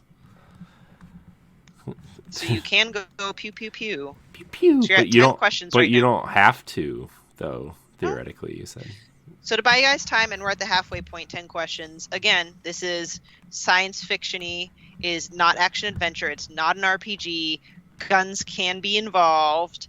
It is not a Nintendo exclusive. Therefore, by assumption, it's multi-platform, released after 2001. Ooh. We should probably narrow down like what platform it debuted on, like what Well, the thing generation it debuted on. I'm stuck on the genre. I think I kind of know what it is now, based on the first two questions. Okay. Well, if you nail either- down the genre, yeah. It's either a sports game, a fighting game, or a racing Well, game. well, if you said there's possibility of guns in Yep, this? absolutely. Is it my turn to ask? Yes. Is Yes. this a shooting game? As a genre, it can be considered as a shooter. Okay, a shooter, Shooter. like a old British chap just drinking it. I like to play shooter games. That was very bad. I'm sorry. LeRon, you've been quiet. I know, Yeah, LeRon. because This is what happens during- it's LeRon's like, rattling if it's around not- my head. If it's not Trivial Monster Hunter on Tastemaker Switch, I don't know what it is. Consumes you. Well, I mean, it's not an RPG, and technically, Monster Hunter is an action RPG game. It's not Monster Hunter, LeRon. Yeah, and Monster Hunter is more steampunk than sci-fi. Ooh, I have a question. Okay.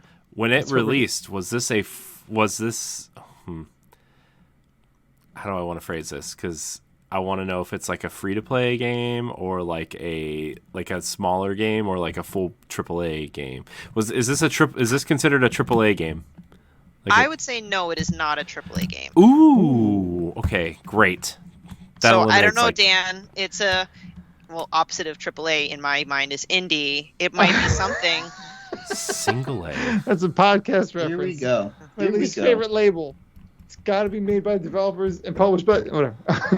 All right. Well, that actually gave me an insight that I didn't realize might have been very relevant until just a moment ago. So now I have a very short list of games to go through compared to how many there are in the world. Hmm. I'm not going to be able to dig out any particular. All right. Is it my turn?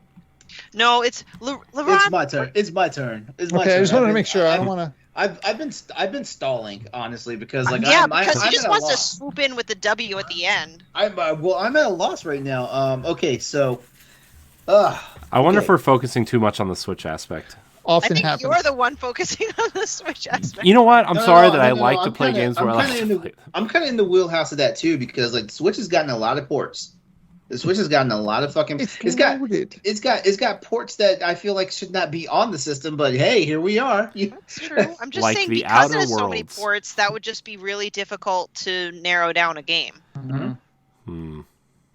It's on Switch, released after 01. Although, fun fact, I did play it on the Switch. Not exclusive. She's yelling at me about thinking about the Switch, and she's the one sitting here playing it. But I'm just saying that's not going to help you find the answer. That's all. All I gotta do is look at your recent reviews, and I could probably figure it out. Well, while people are thinking about asking questions, Dan, is that a Scooby-Doo plushie behind you? No, this is Kevin. Oh my god. Overcooked. Scooby-Doo? In what world does that look like Scooby-Doo? It looks far like away, Scooby-Doo. okay? It's got the Like there's no spots. There's no spots. It's so weird. This is like a white collar, but I'm seeing clearly that it looks green on the screen here. Yeah, it looks green to us. But like, Oh, it looks blue to me. Well, it's yeah, a but white teal. blue. Uh-oh, we Like have some teal. color conversation. It looks teal. Hmm. I see it. So I'm like really freaked out. It's Kevin. Hi, Kevin. Kevin! Okay, hero character. Is a hero character a female? I would say no, because I don't think there really is a gender tied down to the playable character. So is androgynous. So that's why it's kind of like a yes and no. It's like, well, if you want to be if you in your mind you think you're a female, and that's fine, but the game does not designate you as a female. Is this one of those like what do you call them? Those, I almost said graphic novels. That's not right. The visual. Basically the walking sims, basically. No, I said visual, like a visual novel-ish type game. Like Wolf Among Us, like those games. Well, no, I was thinking more like Danganronpa. But Oh, It is not a visual novel. Oh, we already got a genre. Oh, it could be like one of those Phoenix Wright games. I don't know what I just heard outside my door, but it was. Hopefully it's not a scary noise. I think it was my neighbor who was hanging out. I think she was just trying to mess with me. She's trying to distract you. She goes, Yeah, she you're a knows trivial it's- tastemaker. She knows it's big deal going on right now. Kind of a big deal. It's kind of a big deal. so my question didn't narrow down shit. No, it did basically. not. Thanst for your help, LeRon. Yeah, I tried. I This tried. time you were thinking of a question. That's the question. Well, I mean, in the way my mind works, it would help me like determine like the name of the title. Like, is it a male character or a female character? Because wait, it's You might be something there with a walking sim though. It's a human-ish character. What walking sims are on there that it doesn't really specify? I know in Firewatch you play as a man. Oh, okay. But okay, so what walking sims are on the Switch? Well, remember, it's a human-ish character, so it's not specifically human. I'm not denying that it's a human, and once we get to the game, you'll understand why I struggle with it. But I would still be like, well, in the end of it, my interpretation would have been we were a human. What if it's like something like like Dead Cells or Hades, where you're like Hades. You could like ask these questions. Huh? You could pick one. That could be a question. You could just straight up ask. No, I'm trying to talk it over with you guys so we don't waste a question. Yeah, for real. Like we're one of us running is low. the winner. Is this a roguelike? Mm-mm. Gross. There you Then Gross. I don't know. It disgusts me. It needs to be a shooter. I want to enjoy it. I'm really trying to make that joke land. It'll land sometime. Keep going. Is it my turn? I can't. Yeah, I'm gonna Just make it- go. If you got a question, just go. Yeah. I'm trying to respect the format, but you You're guys so like to. polite. There's no No, format. there's no Yeah. format. All right. Okay. My brain just stopped. Is this a game? Is it ported to the Switch? That's a Yes. question. Okay. That helps. So It's it is a port to the Switch. so it is So a port. okay. That's a big thing, I think, because That is a big thing. although it just made my I have no idea where we're going with this anymore. Yeah, me neither. Okay, Come on, so guys. hold on. Science Did this? fiction, shooty. What other? Again, past 2001. I want this to be how you sell the game in the Has future. this- Shooty. Was this- shooty science fiction. It's a Kind of port. person. Was this All right, game is this- released after 2015? Yes. January 1st, 2015. Oh. Okay, so it's a relatively recent game. Okay, thank you. 22 years is an awful long time to narrow down a game. I'll mark Is this that game part of a franchise? Is it a long-running series? It's not a long-running series. Oh, Okay. So it's a one-off. Okay. wow. Oh, Those are good questions. a one-off port to the Switch. For those that, who are Shooty. listening and playing along, if you guys have listened to Dinosaur Machines, you might have heard of this game. Oh, no. That's So- kind of Oh no! Yeah, this is why I'm like, Oh, I'll probably no. get kicked off the podcast next time I go on for not getting this. I wonder. Can you Yeah. shoot? One of the Can you shoot the 143 animals in games. Animal Crossing? With a mod, sure. I don't know. Not a franchise. They did that Is with it- Pokemon, didn't they? Before Yeah. it got put down. Wow. That got smacked Is it down port? fast. sci-fi shooter after 2015. Oh, It's a one-off. Right? Is it a 2D game? oh! 2D. You looking through No. my catalog, sir? It's not 2D. Toad's Aw. looking through my catalog. Are This you? man's- I was. You're not allowed to cheat. I'm not cheating. I just was like thinking. Okay, What was so your answer? I'm sorry. I'm not cheating. I was on a website looking at news stuff to right after we're done recording, and a pop up for the Cuphead show on Netflix popped up, and I thought, Did you shooty, not a Did you forget? Nintendo game ported to the Switch. I thought Cuphead was an easy answer, but she said it's not Cuphead 2D. science fiction?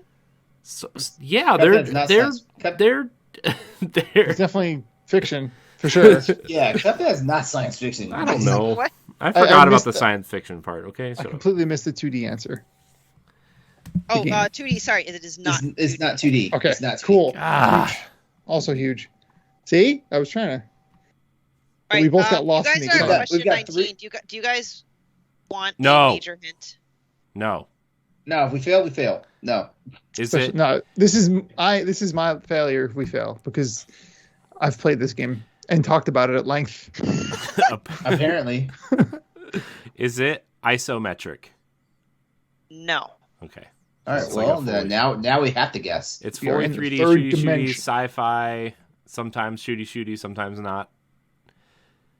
I swear. I'll say this just to get further. So its genre is a first-person shooter. Okay. You can use shooty, but other weapons are allowed. Is it like super hot? Is that Ah! Good. I would not have gotten that. Ding, ding, Good job, ding. Corey. I've Wow. never played super hot in my life. I've never played it either. I would have Great never game. thought about But it. the way I she was talking love that about game. not like technically it's a first-person shooter, but you can use other things beside guns, and I know that game has a big puzzle element to it. And so, but do you see why I struggle with the human? Like you're a human, but everyone in there is like crystal, so you're not just like you. Yeah. you, Yeah. right? And the You're reason why I said you, yes, this- you're human, yeah. because at Well, the end, spoilers for a 2016 game is you kill yourself, and you see yourself, and you're a human crystal-y thing. Yeah, but isn't the Yeah. whole thing? Doesn't the whole thing take place in VR? Isn't that the whole thing? That was what made it popular. VR was like what made Super Hot like really take off. But Well, in the game, you're a character playing yeah. a VR game, but it's also Yeah, the that's game what I is mean. available as VR. That's what I meant. Is like, aren't you a person in a VR headset in the entire game? there it is, episode 94. Woo! Staring me in the face. I wrote this description of the episode of the game that I could not guess. I'm Whoa. waiting for the text message from my wife that says you're being too loud. Shut up. I think I'm due for that, but maybe I think no, we're still good. All right. Well, unfortunately, there is no prize, but you do get bragging rights for the episode. Yeah, and this is immortalized now, so when Mark and Dave listen to this, they'll just be disappointed in me, Ooh. which is fine. I'm used to that reaction from them. I They almost can said deal with it. I almost said Portal. That would have gotten you close, though. Yeah, Really good guess. that was my first guess. I was like, no, because that game is all about the gun, even though it's not technically a gun. Now I want to go play Super Hot. But anyway, thank you guys for playing. Thank you for bringing the Tastemaker worldwide. It's on tour. Yeah, and if you guys like trivia games and other awesome things with all video games, I'm sounding very repetitive, but listen to Dinosaur Machines. Free plug. There you go. Thank you. I appreciate that. And people should listen to Boss Rush. Ooh. Ringing endorsement. Especially You don't have the- to. It's fine. the nightclub mode. I don't know what you dark Nightclub mode. um After dark. after dark. Nightclub mode. That's Where- right. Wear those glasses, Corey. Oh, Put 'em on. I have them. They're right here. I keep them by me at all times. Tell me there with the nightclub. Oh, dude. I also have my chain for you, Stephanie. It's right here. Working. You're like a hoodie duck to disrespect. Oh, not anymore. It changed. Yeah. Now it's a different mood. It says net twerking. Get it? They got these from work. These are work gifts.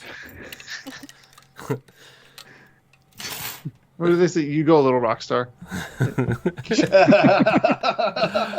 Oh man, that was fun. That was a fun trip. Yeah. I'm doing it again in like 3 weeks. So Nice.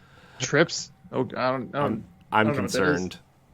I'm going to Vegas. So Ooh. I've been there twice. One time, normal Vegas trip. Second time, visited friends. Did not touch the strip at all. I was just like, I want to go see the Hoover Dam. It's way more fun. I've never been, so it should be fun. Go see the Hoover Dam while you're there. Yes, it is very cool. Yeah. All right. Well, now what do we do? Are you staying for the After Dark recording? I don't know if I can. What time does it start? I would come back, like if you ever do it on like a Friday night, that'd be easier to swing. But my wife goes to bed like around like now, and I want to like be able to like hang for an After Dark. I would be like, hey guys, so like boobs and butts and peepees, haha. Like, you know, I don't want to. I want to be able to really dig into it, you know. Yeah, no worries. Yeah, I kind of, that's why I was like, let's start with just Boss Rush Pod, because I know it's a weekday night. But yeah, if we ever, because we do, I would say, right, we're open to recording other nights for After Dark at least. So if it's ever like a weekend night, like a Friday night or Saturday night, we'll let you know. So Yeah, that'd be we'd love fun. to have you. We'd love to have you back just in general. You should just come back to Thank you guys for anything. having me. Yeah, I mean, we can talk about the next big Nintendo Direct or something when they tell you how good Kirby's going to be. You know what? So, wait, what's the date next week? Not next week, but the week after. Well, You should come on Tower Casuals, the Destiny podcast, and we can talk about Destiny. we have a Destiny podcast. Yes. Yep. Yeah. You guys have a lot of podcasts. So, because my co-host is going to be out of town, and I'm looking for people to talk about Destiny with for like an hour. I'll let you know if anybody comes to mind. Great. About it, every other answer I got. No, Anyways. that would be cool. Yeah. But yeah, we'd love to have you back at some time, and put in a good word with Mark and Dan. Yeah. I mean, you're Dan. Mark I and am Dan. most times I am. Put in I'll a have word for yourself. yeah. I mean, I try to, but I'll see if we can cycle in the whole cast. We would love that. It's a lot of fun. Awesome. Stephanie's so cheerful today. This is hilarious. I had fun. Funny. So, like, you afraid that if I bounce, she's like, so anyway, now I hate you guys again. Yeah, next week she's gonna be like, I'm depressed. disappointment. Sorry,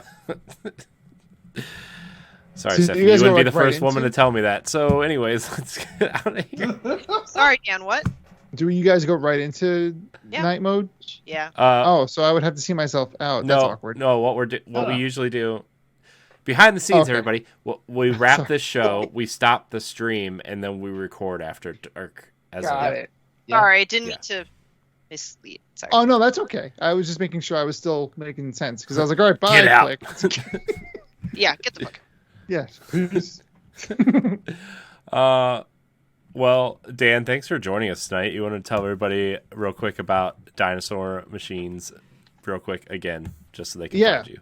You can find Dinosaur Machines on Spotify. We're on Anchor, but whatever. Anywhere podcasts are heard. And you can find me on youtube.com/Danomak, where I'm just talking a lot about video games to no one but you, the listener. Yeah, those are the two major things that I do with my time. Awesome. Well, thanks Thank for you coming on. Stephanie, thank you for finding him. Appreciate you. Yes. I'll be happy to come back on, and I'll see if I can. I'll tell Ron about your passion for Monster Hunter, LeRon. Oh yeah, thank you. I feel like you guys need to unite in some way. So Well, I'd LeRon, love to talk to him too, because he's an artist, right? I used to draw comics, not professionally, but it's just a long lost love of mine. okay, I will definitely Stephanie. let Ron know to listen to you guys. What? we what is need this? that is new information to me, so we need to talk about that Okay. after this. I was like, That was a good story arc completion Okay. there. Yeah, no. Anyways. I picked up on it. All right. Go follow Dinosaur Machines. Go follow Dan on his YouTube channel. And I want to thank everybody for watching and or listening to the Boss Rush podcast. You You can find us live on Twitch every Wednesday night. You can find us on Monday mornings on your podcast service of choice. Remember, you can get the show on Fridays, as well as 2-week early access to After Dark and Standard Definition on our Patreon for just $1.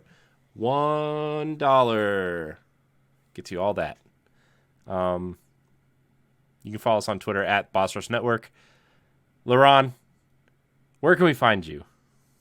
You can find me on social media at Exodus803, EXODUS803. I always spell that out because I know someone's going to screw it up somewhere somehow and they won't be able to find me. And, I want the attention. I like it. But that's my, you can find me on Twitch and Instagram with that. You can also find me on my YouTube and my Twitch channels under that same moniker. That's also my PSN gamer tag as well as my Steam ID. And for you guys that want to reach out and touch me on Xbox Live, that's all. Just put a 0 in front of the 803 and you got it. You hear that? If you want to reach out and touch LeRon. Yeah, everybody reach out and touch song him. reference. Don't forget Tuesday nights, Crossroads, the PlayStation podcast. Actually, we're probably just going to drop the PlayStation podcast part or just call this the Crossroads podcast. But yeah, Tuesday nights, 8 p.m. Eastern Standard Time on twitch.tv/Exodus803. And I am the lead host for Boss Rush After Dark. So yeah, that's that. Stephanie, where can we find you? You can find me on Twitter and Instagram at Klimov, KLIMOV_author. Twitter is usually my gaming, artsy stuff. Instagram is usually just pictures of food. You can find me here every Wednesday night, but also on After Dark and on the classic animated Disney Standard Definition. I don't know why I have trouble with the order of those words. And lastly, you might find some articles of mine occasionally on the Boss Rush website. In fact, I will be pulling the trigger on the Aztec Forgotten Gods game review as soon as I am done podcasting tonight. The game releases tomorrow or whenever people hear this, March 10th. So keep an eye out for that game review. Oh, nice. Nice. Sweet. I'll read it. You can find me at I am Corey in HD on Twitter and Instagram. You can find me co-hosting Nintendo Pow Block. You can find me on most of Standard Definition. You can also find my Destiny podcast, Tower Casuals, if you would like to do that as well. Please like, subscribe, share, rate, and review wherever you listen to this podcast, especially a 5-star on iTunes or Spotify would be great. And check out our website, bossrush.net. I want to thank everybody for watching and or listening. And until next time, we love you. Goodbye. Good night. Take care.